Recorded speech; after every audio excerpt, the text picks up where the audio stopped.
Hey everyone, welcome back to the channel. I hope all of you are having an amazing day, a much better day than the British pound, and we're going to be getting into that, the insane collapse of the British pound compared to all other currencies, some hopium that Cardano's founder has been pushing, and why I think it's just not going to happen, and then some very important things called the yield curve, which do predict a possible recession coming and has been the greatest predictor so far. Now, before we get into the crazy story of the Great British Pound and basically the Japanese yen and a couple other currencies completely falling off a cliff, I do want to get into the first part of this video, which is Charles Hoskinson, Cardano's founder, basically giving us a little bit of hopium. Now, I do agree a little bit with what his point has to go with, but just in the economic environment that we're in right now, I just kind of want to get rid of a lot of this hopium, because I know I've seen a lot of videos and a lot of creators put out videos that we could be entering a mega bull market if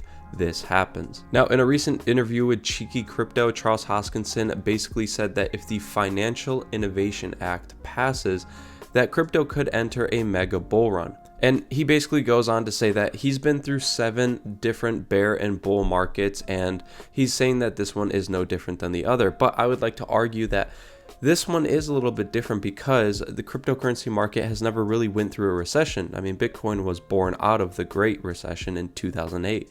So this is definitely a different time in that aspect. Now, on top of that, the American Innovation, or the Financial Innovation Act, is basically saying that we are going to give cryptocurrency more control in the markets. We're going to let it breathe in the markets, and we're going to allow big institutions to give it out to the public. Now, he's basically saying that if the right people get their hands on the Financial Innovation Act, like Republican Cynthia Lummis of Wyoming or Democrat Senator Kirsten Gillibrand of New York, if they empower it, then that's good for everything. But if Gary Gensler, the head person at the SEC, if he gets his power over it, that could continue to lead us into a further bear market or suppress the entire cryptocurrency market. Now, regardless of what happens with this Financial Innovation Act, I just want to remind you that even with the Ethereum merge, the most anticipated event in Ethereum's history and almost cryptocurrency's history, did absolutely nothing. From the time that the merge happened, we have already gone down around 25%. ADA's upgrade, Cardano's upgrade, literally did nothing. Right around here, around September 22nd, price has just stagnated and absolutely done nothing.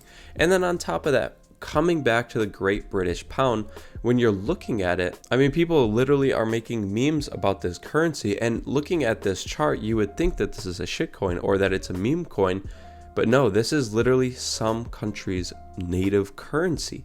And when it's falling off a cliff like this, you have to remind yourself that this is absolutely insane. The times that we're in, especially in Europe, things are starting to heat up in terms of the geopolitical warfare between Russia and Ukraine, and then a lot of the inflation going on over there, and a lot of other things. Now, I don't want to say that I'm this economist and I know what's going to happen and you guys should listen to me. But at the end of the day, I do want to remind you guys that there's a lot of hopium being pressed, especially coming off of this interview. Now, I'm sure Charles Hoskinson didn't mean to pump any hopium or basically give you guys a false narrative. But I do want to remind you that there's a lot of other creators basically saying that this could be the thing, this is what's going to send us. But when you see native currencies, literally, or countries holding GBP, or the Great British Pound, and it's dropping off like this, I mean, it's almost unheard of. Like in the past, since September 13th, it's dropped over almost 12%, which is unheard of. Now, if we go to the monthly and we take a look at it, I have this line drawn out that this is actually price right around here, has never been lower than this level since this chart goes all the way back to 1971. And this is the last time in 1985 that it was ever this low. So we're definitely in some very interesting times. We're in some weird times. Now, this also has to come off of because the DXY, or the dollar index, is doing so well. And this is another big point that I have to make, is that whenever the dollar index, or the DXY, or the DXY does well, risk assets do extremely bad, because it takes the money and the liquidity and volume away from risk assets and puts it into the dollar. Because the dollar is doing very well, you might as well go in there. You might as well put your money into bonds and stuff like that. Now, speaking of bonds, one of the greatest predictors for a recession is the yield curve inversion. Now, when you take your 10-year bonds and the 2-year bonds in the United States and they invert, that is a really good predictor of when a recession might happen. Now, I do have a chart plotted for you guys to kind of help you visualize it a little bit better. And basically what I mean by this is that when you're looking at, or just kind of theoretically, if you put your money into something for a longer period of time, you usually want more return from it. Now, if let's say you put your money into the market for 2 years and that gives you more money than 10 years, that's what we also can call the yield curve inversion. And it has been one of the greatest predictors of a recession since the 1960s. But it was really made popular in the 1980s. Now, if we take a look at this, I have this yellow line plotted. Anytime that the 2-year has gotten greater than the 10-year returns, it bounces above this little yellow line. Now, these are also the recessions, and you can see that every single time it's happened, if we take a little look over here, it bounced above that 1% when the 2 years have gotten greater than the 10. Then we had a recession in the early 90s.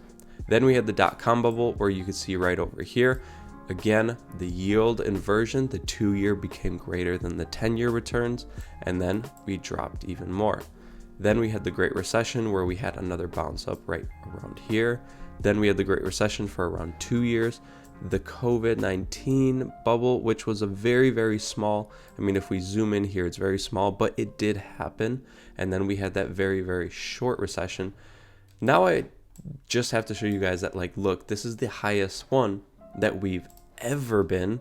Right around here, we've never been at these levels before. So that tells us that we could have a really bad recession coming, something, like the dot-com bubble or the Great Recession.